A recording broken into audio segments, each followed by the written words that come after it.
Hello everyone, আৰু এটা নতুন ভিডিও আমাৰ আজি হিষ্ট্ৰী মই আপোনালোকক কৈছিলো মই এনসিআৰটি যিমান বিলাক টেক্সট বুক আছে অসম হিষ্ট্ৰীৰ পৰা আৰম্ভ কৰিছো আমি আসাম হিষ্ট্ৰী আজি ক্লাছ 7 এসসিআৰটি আমাৰ যিখন কিতাপ আছে অসম বৰ্ডৰ তাৰ প্ৰি লেসন নম্বৰ 13 সোশিয়েল সায়েন্সৰ প্ৰি হিষ্ট্ৰিক আসাম এই চেপ্টাৰটো আমি আজি পঢ়িম চেপ্টাৰটো আৰম্ভ কৰাৰ আগতে দুটামান কথা ক'ব বিচাৰিছো যে আমি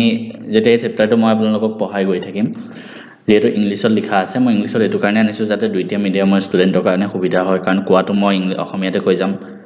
আপোনালোকে এখন সৰু বহি বনাই লওক ফাৰ্স্ট তাত আসাম হিষ্ট্ৰী বুলি লিখি লওক যিমান বিলাক পইণ্ট মই হাইলাইট কৰি গৈ থাকিম বা বুজাই যাম আপোনালোকে নোট কৰি গৈ থাকিব কাৰণ যিকোনো পৰীক্ষাত নিজৰ নোটছ বনোৱাটো বেছি ইম্পৰ্টেন্ট হয় আপুনি বেলেগৰ ফলো কৰাতকে গতিকে সদায় নিজৰ নোটছ বনাব চেষ্টা কৰিব বেলেগৰ কিবা পিডিএফ ডাউনলোড কৰি বা যিকোনো কিতাপৰ পৰা পঢ়াতকে এটলিষ্ট নিজে লিখিলে বেছি মনত ৰখে সেকেন্ড কথা এই হিষ্ট্ৰী যিখিনি মই পঢ়াম আপোনালোকৰ হেখিনিৰ ওপৰত আপোনালোকে এমসিকিউ টেষ্ট যদি দিব বিচাৰে একদম ধুনিয়াকে এক্সামত দিয়া নিচিনা হ'ব অনলাইন আপোনালোকে আমাৰ এপটো মেথছ এণ্ড ফিজিক্স হাব তাত ডাউনলোড কৰি কেনেকৈ কৰিব লাগে মই আপোনালোকক এটা এক্সট্ৰা ভিডিও দি দিম অতি সোনকালে তাত টেষ্ট সিৰিজ আহি আছে দুই দিনতে লাইভ হ'ব আপোনালোকে কিমান প্ৰাইস হয় কি হয় একদম মিনিমাম প্ৰাইস এটা ৰাখিম যাতে সবেই ল'ব পাৰে আমি গোটেইবিলাক টেষ্ট সিৰিজ তাত দিম সময় থাকিব 20-25 মিনিটত আপোনালোকে সলভ কৰিব লাগিব এমসিকিউ খিনি ইয়াত পাঠটোত মই যিখিনি পঢ়াম আজি ধৰক দুদিন পিছত টেষ্ট সিৰিজটো আহিব তেনেকুৱা সিস্টেমত চলি থাকিব বস্তুখিনি এটা আমি আৰম্ভ কৰিছো প্ৰথম আছে যে আমি অকল ইম্পৰ্টেন্ট পইণ্ট বিলাক পঢ়িম গোটেই এনসিআৰটি খন পঢ়ি একো লাভ নাই এনি টাইম ওয়েস্ট হয় প্ৰথম আছে যে during the ancient time the name of Assam was Pragjyotish and its capital was Pragjyotishpur মানে অসম যেতিয়া পুৰণি সময়ত অসমৰ নাম কি আছিল প্ৰাগজ্যোতিষ আৰু ইয়াৰ ৰাজধানী কি আছিল প্ৰাগজ্যোতিষপুৰ এতিয়া প্ৰাগজ্যোতিষ যি নামটো আছে প্ৰাগজ্যোতিষ ঠিক আছে প্ৰাগজ্যোতিষ মানেটো আমি জানো যে জ্যোতিষ শাস্ত্ৰ প্ৰাগ মানে হল ইষ্ট পূব ফালে তো হে নামটো তাৰ পৰা আহিছে পূব ফালে মানে জ্যোতিষ শাস্ত্ৰ চৰ্চা কৰা এখন ঠাই তাত আৰু এটা ইয়াতে ইম্পৰ্টেন্ট এটা পইণ্ট আছে the Navagraha temple in situated at the Chitrachal hill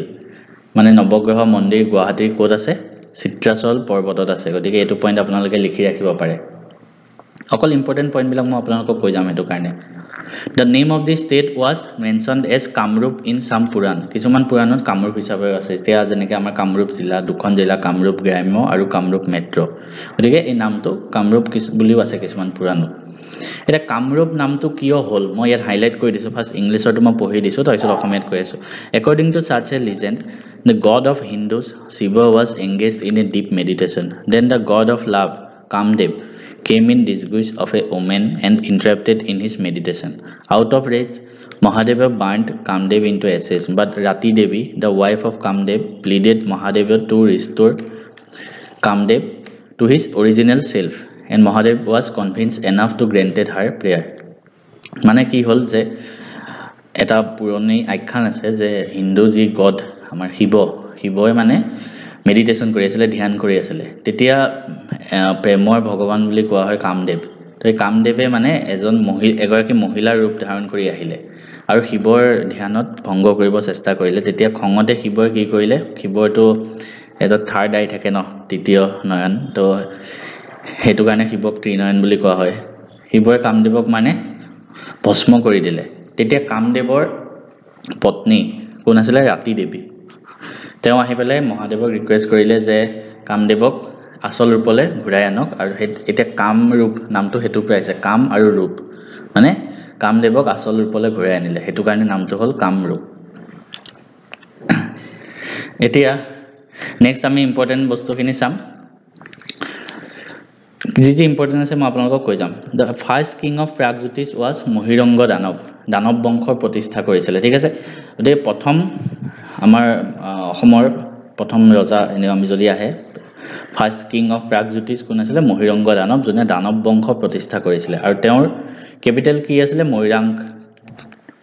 তাৰ পিছত দানৱ বংশ শেষ কৰি নৰকাসুৰে ভৌম বংশ আৰম্ভ কৰিলে কামৰূপত আৰু এই নৰকাসুৰে কামাখ্যা মন্দিৰ বনাইছিল নীলাচল পৰ্বতত যোনটো আছে কামাখ্যা মন্দিৰ এতিয়া ঠিক আছে এই মন্দিৰটো কোনে বনাইছিল নৰকাসুৰে বনোৱা আৰম্ভ কৰিছিল গতিকে আমি যদি চাওঁ অসম প্ৰথম কি আহিছিল দানৱ বংশ পুনে এস্টাব্লিশ কৰিলে মহিৰংগ দানৱ তাৰ পিছত নৰকাসুৰ আহিলে নৰকাসুৰে ভৌম বংশ প্ৰতিষ্ঠা কৰিলে তাৰ লগে লগে নৰকাসুৰে যেতিয়া ৰাজত্ব কৰি আছিলে তেতিয়া শোণিতপুৰো আছিলে এটা মানে শোণিতপুৰ ৰাজ্য হিচাপে আছিলে এই শোণিতপুৰৰ লগত জড়িত বান ৰজাৰ কাহিনী আছে বহুতে হয়তো জানে শোণিতপুৰ নামটো কিয় হ'ল সেইখিনি বস্তু ইয়াতে আছে এইবিলাক বেসিক বস্তু হয় বান ৰজাৰ কন্যা আছিলে উষা ঠিক আছে তেওঁ কৃষ্ণৰ মানে যোনটো নাতি আছিলে যোন অনিৰুদ্ধ উষা আৰু অনিৰুদ্ধৰ প্ৰেম কাহিনী হ'ল তাৰ পিছত বান ৰজাই উষাক বন্দী কৰি ৰাখিলে এটা পৰ্বতত যোনটোক নাম কোৱা হয় এটা অগ্নিগড় কাৰণ চাৰিওফালে তাক মানে জুইৰে আবদ্ধ কৰি তাত বন্দী কৰি ৰাখিছিলে উষাক সেইটো কাৰণে নামটো অগ্নিগড় কোৱা হয় তাৰ লগে লগে আৰু এখন ষ্টেটৰ বিষয়ে আমি জানিব লাগে মই যি পইণ্ট কৈ গৈ আছো আপোনালোকে যিখিনি নতুন বস্তু শিকিলে লিখি যাব পাৰে বা মই ইয়াত হাইলাইট কৰি যোৱাখিনি তাৰ লগে লগে আৰু এখন ষ্টেট আছিলে কুণ্ডিল অসমীয়াত লিখিলে হ'ব কুণ্ডিল কুণ্ডিল নগৰী আছিলে এতিয়া যি আমি শদিয়া বুলি কওঁ ন যোনখিনি ৰিজন এতিয়া শদিয়া বুলি কোৱা হয় তেতিয়া সেই কুণ্ডিল আছিলে দ্য প্ৰেজেণ্ট শদিয়া ৰিজন আৰু কুণ্ডিলৰ ৰজা কোন আছিলে আপোনালোকে মনত ৰাখিব ভীষ্মক আছিলে কুণ্ডিলৰ ৰজা আৰু ভীষ্মকৰ যোন কন্যা আছিলে ৰুক্মিণীক ভগৱান শ্ৰীকৃষ্ণলৈ বিয়া দিয়া হৈছিলে বুলি কোৱা হয় গতিকে গোটেইখিনি হিষ্ট্ৰিকেল বস্তুখিনি যিখিনি লাগে মই আপোনালোকক কৈ দিছোঁ তাৰ লগতে আপোনালোকে চাৰিটা বস্তু জানিব লাগে যোগিনী তন্ত্ৰত লিখা মতে মানে পৌৰাণিক কামৰূপক চাৰিটা ভাগত ভাগ কৰা হৈছিলে এতিয়া অসমখন আগতে কামৰূপ বুলি কোৱা হয় কামৰূপ নামটো কিয় হ'ল মই ক'লোঁ এতিয়া যোগিনী তন্ত্ৰত লিখা আছে যে কামৰূপখনক চাৰিটা ভাগত ভাগ কৰা হৈছিলে কি চাৰিসীমাটো মনত নাৰাখিলেও এটলিষ্ট নামকেইটা মনত ৰাখিব ৰত্নপীঠ কামপীঠ স্বৰ্ণপীঠ আৰু সৌমাৰপীঠ অসমীয়াত যদি মই লিখোঁ এটা এটাকে কি হ'ব ৰত্নপীঠ তাৰপিছত ছেকেণ্ডত কামপীঠ তাৰপিছত স্বৰ্ণপীঠ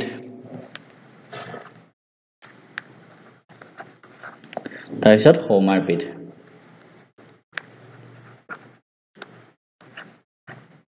ঠিক আছে এইখিনি মনত ৰাখিব তাৰপিছত যদি আমি চাওঁ তাৰপিছত আমি তিনিটা বংশৰ বিষয়ে চাব লাগিব On the basis of historical sources, we know that almost 42 kings, 42 জন ৰজাই ৰাজত্ব কৰিছিলে তিনিটা বংশৰ পৰা প্ৰথম বৰ্মন তাৰপিছত শালস্তম্ভ তাৰপিছত পাল তিনিটা বংশ আছে 4th century AD to 1st of 10th century মানে খ্ৰীষ্টপূৰ্ব 4ৰ্থ শতিকাৰ পৰা ৰাজত্ব কৰিছিলে 42 জন ৰজাই বৰ্মন বংশ শালস্তম্ভ বংশ আৰু পাল বংশ তাৰপিছত এতিয়া আমি যদি আৰম্ভ কৰোঁ প্ৰথম আমি কি পঢ়িম এতিয়া বৰ্মন বংশৰ বিষয়ে বৰ্মন বংশ প্ৰথম কথা যিকোনো বংশৰ বিষয়ে জানিলে আপোনালোকে প্ৰথম মনত ৰাখিব সেই বংশটো প্ৰতিষ্ঠা কোনে কৰিছিলে বৰ্মন বংশ কোনে প্ৰতিষ্ঠা কৰিছিলে পুষ্য বৰ্মন কোনে কৰিছিলে অসমীয়াত লিখিলে পুষ্য বৰ্মন ঠিক আছে বৰ্মন বংশ প্ৰতিষ্ঠা কৰিছিলে তাৰোপৰি বৰ্মন বংশ আৰু এজন ৰজাৰ বিষয়ে আপোনালোকে নাম মনত ৰাখিব কুমাৰ ভাস্কৰ বৰ্মন কি নাম কুমাৰ ভাস্কৰ বৰ্মন তেওঁৰ দিনতে হিউৱেন চাং নামৰ এজন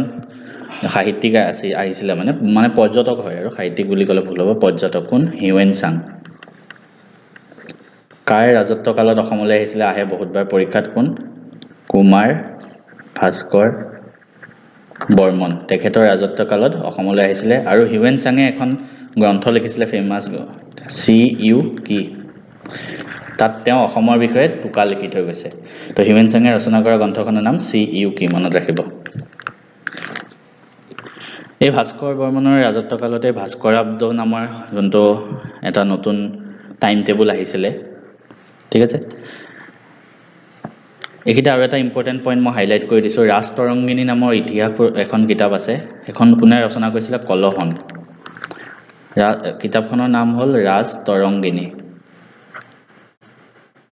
ৰচনা কৰিছিলে কলহন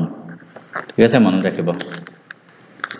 তো হিউৱেন চাঙে কি গ্ৰন্থ ৰচনা কৰিছিলে মই লিখি দিছোঁ ইয়াত CU কি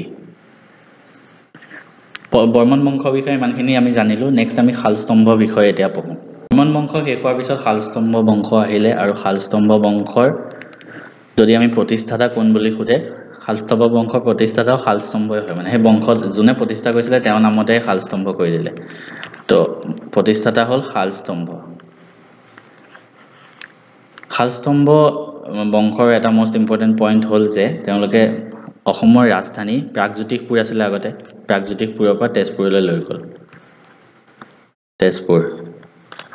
ঠিক আছে আৰু সেই তেজপুৰৰ নামটো তেতিয়া তেওঁলোকে কি দিছিলে জানেনে হৰুপেশ্বৰ এটো পইণ্টে ইয়াত লিখা আছে যে state capital from Pragjyotishpur to Tezpur and named it as Harupeshwar ঠিক আছে হৰুপেশ্বৰ নাম দিলে শালস্তম্ভ বংশৰ ৰাজধানী এই পইণ্ট কেইটা আপোনালোকে নোট কৰি ৰাখিব আৰু তেওঁলোকৰ দিনতে ইটছিং নামৰ এজন চাইনিজ ট্ৰেভেলাৰ ভাৰতলৈ আহিছিলে শালস্তম্ভ বংশৰ কোনজন ভগৱানক পূজা কৰিছিলে হেতুকা চুলিন বুলি আছে মানে ভগৱান শিৱ তেওঁলোকে পূজা কৰিছিলে তাৰপিছত আমি জানিব লাগিব পাল বংশ তিনটা বংশ বৰ্মন শালস্তম্ভ পাল বংশ শালস্তম্ভ বংশৰ পিছত পাল বংশ আহিলে আৰু পাল বংশৰ প্ৰতিষ্ঠাতা কোন ব্ৰহ্মপাল মন ৰাখিব কোন ব্ৰহ্মপাল আৰু এই শালস্তম্ভ বংশৰ পাল বংশৰ ক্যাপিটেল আছিল দুৰ্জয়নগৰ কি আছিল দুৰ্জয়নগৰ এতিয়া আমি বহুত কেটা বংশৰ বিষয়ে পঢ়িলো ঠিক আছে এই বংশকেটা আমি একবাৰ ৰিভাইজ কৰি লওঁ কাৰণ খেলিমেলি লাগি যাব পাৰে সবৰে প্ৰথম পঢ়িলো আমি বৰ্মন বংশ তাৰপিছত পঢ়িলো আমি শালস্তম্ভ বংশ তাৰপিছত পঢ়িলো আমি পাল বংশ বৰ্মন বংশৰ প্ৰতিষ্ঠাতা কোন আছিল পুষ্য বৰ্মন শালস্তম্ভ বংশৰ প্ৰতিষ্ঠাতা শালস্তম্ভ আছিল আৰু তেওঁলোকৰ কি আছিল যে ৰাজধানীটো প্ৰাগজ্যোতিষপুৰৰ পৰা তেজপুৰলৈ নিলে আৰু নামটো কি দিলে হৰুপেশ্বৰ বৰ্মন বংশৰ এজন ইম্পৰ্টেন্ট ৰজা আছিল কুমাৰ ভাস্কৰ বৰ্মন তেওঁ নিলনতে হিউৱেনচাং আহিলে আৰু সিউকি গ্ৰন্থখন ৰচনা কৰিছিল পাল বংশৰ প্ৰতিষ্ঠাতা আছিল ব্ৰহ্মপাল তেওঁলোকৰ ৰাজধানী কি আছিল দুৰ্জয়নগৰ ঠিক আছে এখিনি পইণ্ট আমি মনত ৰাখিব লাগিব তাৰোপৰি ইম্পৰ্টেন্ট মই যদি মই সিল্ক পাত clothes of king Bhagadatta was also mentioned in মহাভাৰতত ভগদত্ত ৰজাৰ যোনখন পাতৰ কাপোৰ আছে হেতুৰ বিষয়ে মেনশন আছে ভগদত্ত ৰজাৰ কাহিনীও ইম্পৰ্টেন্ট ভগদত্তই কৌৰৱক সহায় কৰিছিল কাৰণ দুৰ্যোধনে ভগদত্তৰ লগত ৰিলেচন আছিল হেতু কাৰণে তাৰোপৰি কুমাৰ ভাস্কৰ বৰ্মন তেওঁ কাপোৰ পঠাইছিল হৰ্ষবৰ্ধন ভাৰতৰ থানেশ্বৰ ৰজা আছিল ঠিক আছে তো কুমাৰ ভাস্কৰ বৰ্মন আৰু হৰ্ষবৰ্ধনৰ মাজত মানে মিত্ৰী আছিল হেতু কাৰণে তাৰপিছত এটা ইম্পৰ্টেন্ট পইণ্ট লাষ্ট কানাই বৰশী বোৱা শিলালিপি ঠিক আছে আমি সৰুতে আমিও পঢ়িছিলো বা আপোনালোকেও জানে কানাই বৰশী বোৱা শিলালিপি তাত মেনশন থকা মতে পৃথু নামৰ ৰজা এজনে কামৰূপত ৰাজত্ব কৰিছিল 1206 খ্ৰীষ্টপূৰ্ব ঠিক আছে তো কানাই বৰশী বোৱা শিলালিপিত কোনজন ৰজাৰ বিষয়ে মেনশন আছে পৃথু